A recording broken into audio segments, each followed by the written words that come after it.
Pas honte, tu dois prendre ta Bible. Prends ta Bible, évangéliser. Laisse ça, va dire. Ou bien tu dois chaque jour dire, chercher au moins évangéliser, au moins une seule personne. Fais ça. Tu serais l'ami de Dieu. Parce que la Bible dit quoi? Quand un pécheur se répand sur la terre, le ciel est dans la...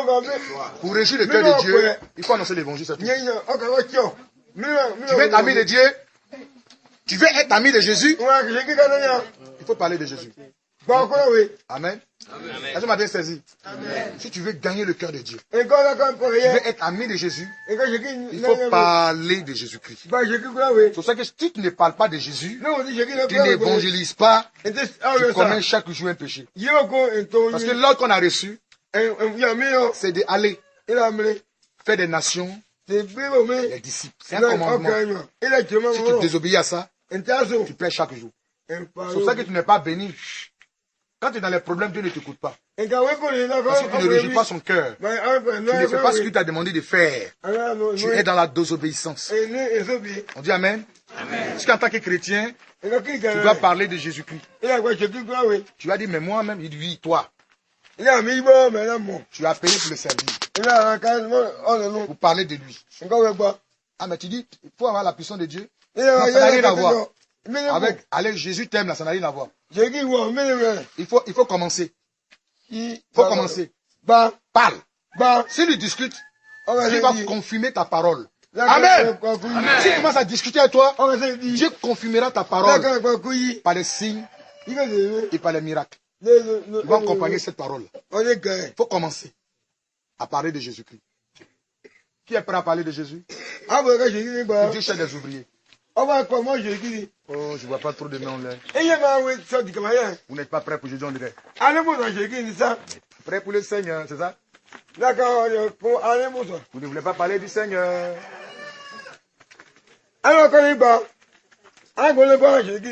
Dieu continue, amen. Parce qu'il y a des gens qui sont plus à leur poste. Il y a des pasteurs qui ont déserté leur poste. Ils sont devenus des hommes d'affaires aux États-Unis. Ils sont devenus des hommes d'affaires à Paris. C'est fini. Ils sont dans d'autres choses. Dieu compte sur nous. Pour sauver la Côte d'Ivoire. Dis amen. Pour sauver cette Côte d'Ivoire, Dieu compte sur nous. Pour évangéliser nos parents sorciers dans les villages, Dieu compte sur nous. Dieu compte sur toi, frère. Il compte sur toi pour t'équiper, pour te donner l'onction, pour guérir les malades et pour chasser les démons. Dis à quelqu'un, Dieu compte sur toi.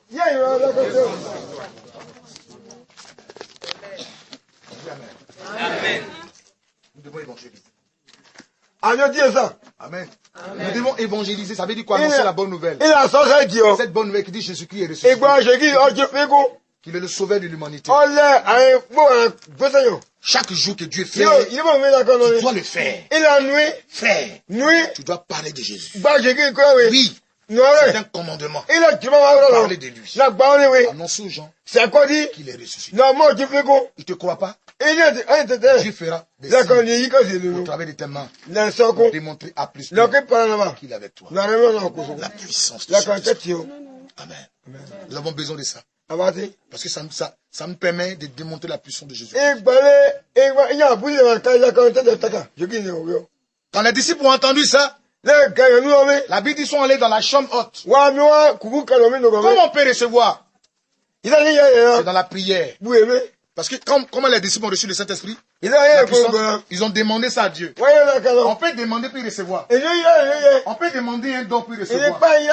Oui, dans la prière. C'est une question de prière. Quand les disciples ont entendu ça, la Bible dit qu'ils sont allés dans la chambre haute. Ils sont allés dire Jésus-Christ, donne-nous l'onction. Donne-nous ta puissance. Nous allons parler de toi. Ici à Jérusalem. Beaucoup croient que tu es mort. Que tu n'es pas ressuscité. Que ton corps a été plus même. Ils ont jeté ton corps ailleurs. Donne-nous l'onction. Pendant 10 jours, ils étaient dans la chambre. Et le 10e jour, le jour de la Pentecôte, symbole, la fête de la moisson. C'était le jour de la fête de la moisson. Parce que Jésus nous appelle à être des ouvriers. La grande moisson. C'est là qu'ils ont reçu l'Esprit de Dieu. Chacun commençait à parler en langue. Chacun parle en langue. Chacun parle en langue. Le Saint-Esprit a commencé à se poser sur eux, a commencé à se manifester. Il y a eu combien de personnes dans la chambre? Merci. On acclame le Seigneur. Bien, bien. Non, j'aime bien qu'on... C'est-à-dire, quand il me dit tel verset de la Bible, ça me réjouit. Mais vous êtes là, vous ne connaissez pas le verset. Satan va te manger. Tu ne connais pas le verset. C'est 120 personnes qui étaient dans le champ. Bible, là, c'est pas pour dormir. Somme 35. Combat ceux qui me combattent. C'est ça qu'il y a des gens là. Eux, leur affaire de Bible, là, c'est Somme 35. Ou même Somme 80, combien? Comment on appelle le Somme là? Moi-même, là, je maîtrise ça. Le Somme 80, comment? Non, c'est pas heureux. Il y a un verset. Il connaît ça, lui. Il a ça dans son cœur. Que Dieu te bénisse. Il connaît ça.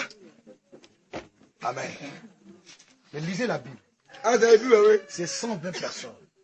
Ils étaient tous dans la chambre. Ils ont reçu le Saint-Esprit. Il y avait même les femmes dedans. C'est ça qui est femme. Il ne faut pas te négliger. Dieu a besoin de toi pour le servir. Moi, je crois au ministère des femmes. Oui, Dieu a besoin de vous. Les premières personnes qui ont parlé de Jésus, ce sont les femmes. Dis Amen. Ce sont les femmes qui sont venues dire aux hommes qui avaient peur, qui tremblaient. Jésus est ressuscité. Alléluia. Amen. Donc Dieu a besoin de vous. Oui, Dieu a besoin de toi, femme. Dieu a besoin de toi. Dieu a besoin de toi. Le Saint-Esprit a besoin de toi pour t'envoyer dans la grande moisson. Les femmes qui ont annoncé que Jésus est ressuscité. Pendant que les disciples avaient peur, les hommes, ils avaient peur. Ils tremblaient dans la maison. C'est les femmes qui sont venues annoncer que Jésus est ressuscité. Alléluia. Les femmes, c'est vous qui avez annoncé l'évangile. C'est vous. Ne vous minimisez pas. Non, dis non. Les femmes doivent plus prêcher dans l'église. Si, les femmes doivent prêcher. Non, si. Galate 3, le verset 28. La Bible déclare qu'en Jésus, il n'y a ni homme, il n'y a ni femme. Moi, je crois au ministère des femmes. Dieu vous appelle à ça. Que soit l'onction.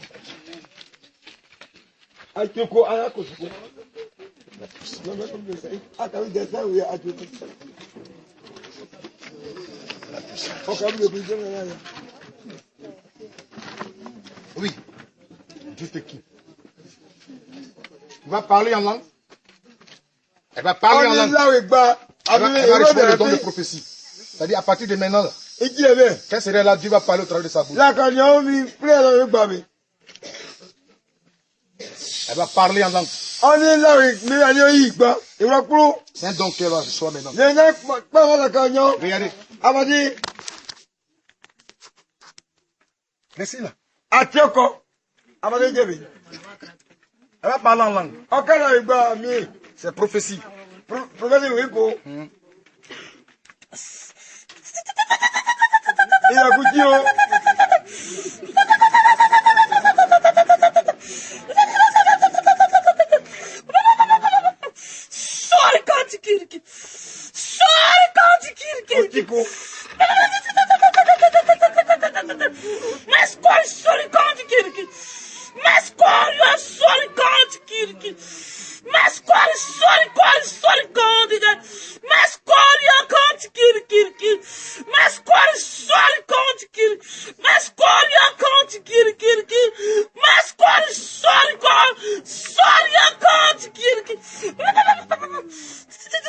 Je suis l'Éternel, ton Dieu.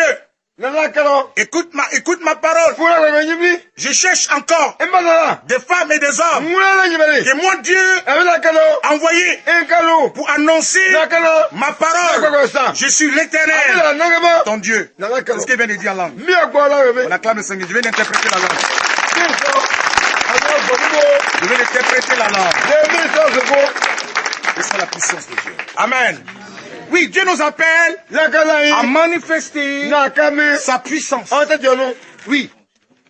Et les disciples sont restés. Les disciples sont restés pendant 10 jours dans la chambre haute. Le Saint-Esprit est descendu sur eux. Ils ont commencé à parler en langue.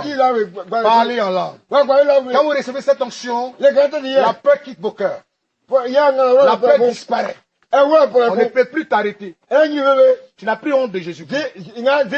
L'apôtre Paul va se lever. Il va commencer à parler devant 3000 personnes. L'apôtre Paul va commencer à parler. Lui qui a régné Jésus. Il a vu une petite femme vieille. Il dit qu'il ne connaît pas Jésus. Elle le regarde et dit, toi-même tu es d'affaire de Jésus là aussi. Il dit, moi, sorcière. Tu m'as bien vu. Il ne connaît pas Jésus, hein? Moi, Jésus. Jésus voyou là. Moi, mais le chef pour le tuer, mais. Je cherche Jésus pour le tuer. Elle dit, de toute façon, je te regarde. Je te regarde là. Toi, moi, tu es fait de Jésus là. Pierre dit, toi, tu es vaincu. Ah, c'est la mort. Il voit déjà l'esprit de mort. Ils vont le tuer. L'homme est bizarre. Moi, fait de Jésus. Tu me connais? Sorcier là. Sorcier. Moi, il y a une fois vu Jésus. On a une fois mangé ça. Tu t'es trompé. Moi, mes chers Jésus, mais il est où? Merci mon gourdin, il va le tuer. Le jour où il a eu le Saint-Esprit, il s'est levé. Il a commencé à parler. Alléluia! Amen. Il a commencé à parler avec autorité. La peur avait disparu. Puis quand on a le Saint-Esprit, on n'a même plus peur même des sorciers. On n'a plus peur du diable. On n'a pas peur. C'est ça nous donne la force de témoigner de Jésus. C'est vrai qu'il te faut la puissance de Dieu. Il te faut la puissance de Dieu. Ce n'est pas pour un pasteur. Tout chrétien doit manifester la puissance du Saint-Esprit. Quand vous avez ça, c'est le pouvoir de Dieu. Quand vous parlez, le démon est obligé d'obéir. Oui, il est obligé d'obéir. Quand tu parles, même ton patron, il trouve que tu es il trouve que tu es intéressant. Oui, quand dans le Saint-Esprit, tu as la faveur des hommes. Les gens commencent à t'aimer. Tu as l'estime. Les gens commencent à t'estimer. Commencent à t'aimer. La présence de Dieu en toi. C'est pour ça qu'il faut avoir le Saint-Esprit. Il te faut ça, frère. Amen. Il nous faut ça. Il nous faut ça, frère. Dieu a besoin de nous. Oui. J'étais dans ma chambre, j'ai prié, j'ai commencé à pleurer. Et comme le cœur de Dieu saignait, il n'y a plus d'ouvriers, les gens peur. Ils ont déserté les postes. Ils sont allés en France. Ils coupent derrière l'argent euro. Ils coupent derrière le dollar. Ils ont oublié nos villages. Les serviteurs de Dieu ont oublié. Ils ont déserté la Côte d'Ivoire. Ils sont allés ailleurs. C'est ça que Dieu compte sur toi. La moisson est grande. Mais les ouvriers sont plus nombreux. Il n'y a plus d'ouvriers. Dieu compte sur toi. Amen. Dieu compte sur toi. Oui. Même si tu es attaqué par des sorciers. Oui. Même si on t'a programmé. Le fait de décider de le servir, Dieu t'épargnera de tout ça. Est-ce que tu es prêt? Les disciples aimaient tellement ça. Avoir la puissance de l'Esprit de Dieu. Oui. Ça se désire. Si tu veux le Saint-Esprit, c'est dans la prière qu'on reçoit ça. Ils sont allés dans la prière, dans la présence de Dieu. Dans la présence de Dieu. Oui, nous voulons le Saint-Esprit. Oui, donne-nous ton esprit. Pendant 10 jours, ils ont prié et le Saint-Esprit est descendu. Ils ont commencé. Amen. Pendant qu'ils partaient, Pierre et Jean, pendant qu'ils partaient prier, ils ont vu quelqu'un qui était malade, qui était paralytique. Ils lui ont demandé l'argent. Donne-nous l'argent. Pierre dit, nous n'avons ni or, ni argent te donner. Mais ce que nous avons, maintenant, ce que j'ai, au nom de Jésus, lève-toi et marche. Alléluia. Et il a commencé à marcher. Lève-toi et marche. Je n'ai ni or ni argent, mais ce qui est en moi, ce que j'ai reçu le jour de la Pentecôte, c'est ça. Lorsque tu reçois le Saint-Esprit, tu communiques une force à celui qui est malade. Tu lui communiques quelque chose d'important. Tu lui communiques quelque chose de très extraordinaire. Il te faut la puissance de Dieu. Il te faut ça. Amen.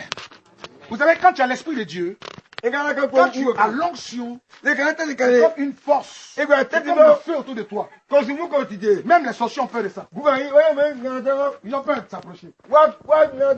Les effraient l'onction. La puissance les effraie. Tu ne peux pas rentrer même dans tes rayons. Tu peux reculer. C'est pour ça qu'il te faut l'onction de Dieu. Amen. Ça va toi? Viens, viens, viens. Dis à quelqu'un qui te faut l'onction. Dis à quelqu'un qui te faut l'onction. Oh papa, dis à quelqu'un qui te faut l'onction de Dieu. Amen. Oui, vous allez voir, vous allez guérir les maladies. Amen. Oui, tu peux. Oui, alléluia. Voici la puissance de Dieu. Ceci, c'est ça. C'est ça l'onction. C'est ça l'onction. C'est pas de la plaisanterie, c'est ça. Lève ta main. Pendant que je parlais, j'ai senti quelque chose, c'est comme un vent. Il tournait comme un vent, une liée autour de la tête du frère. Regarde, quelque chose va se passer. Ouh. Vous voyez?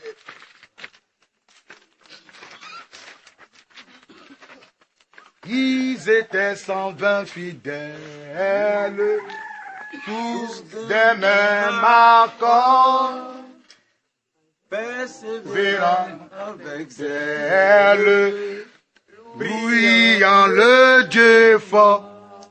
Seigneur, doux maître, c'est toi qui bénis, c'est toi qui bénis. Aujourd'hui remplis mon air de ton Saint-Esprit. Oh, est-ce qu'on peut l'acclamer?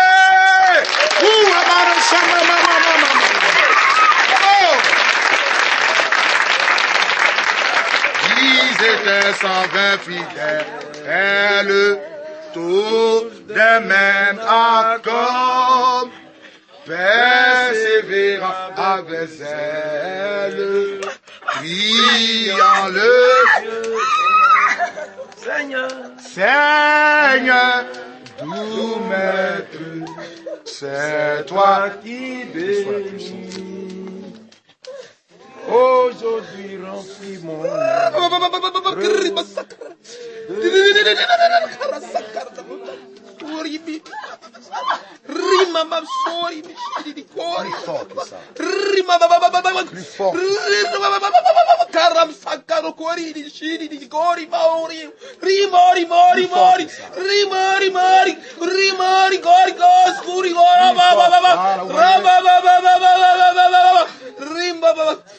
C'est pas l'amusement, hein?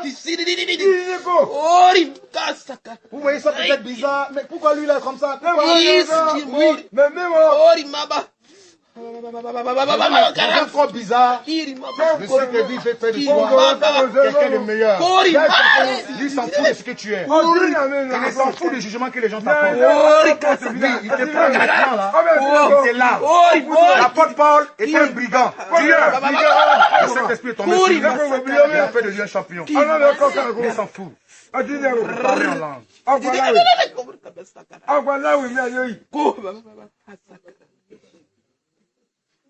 Vous voyez, Dieu parle de lui-même.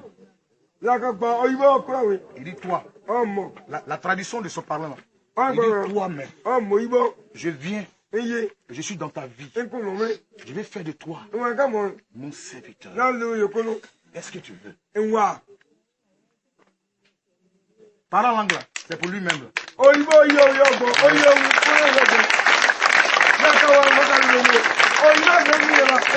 Je suis là. Je vais faire de toi mon serviteur. Est-ce que tu veux?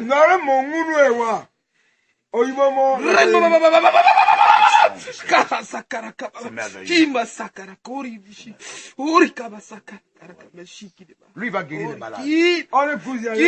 C'est ce que tu es en train de dire. Il va guérir les malades. Et les gens seront étonnés. Ils ne vont pas croire. Oui, je serai avec toi. Oui, on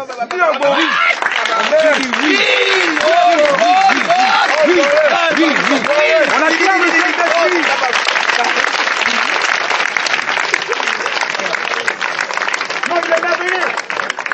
Acclame Jésus-Christ. C'est tellement merveilleux.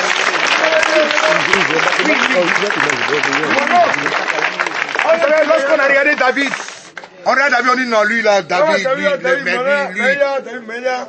lui, quitte devant nous.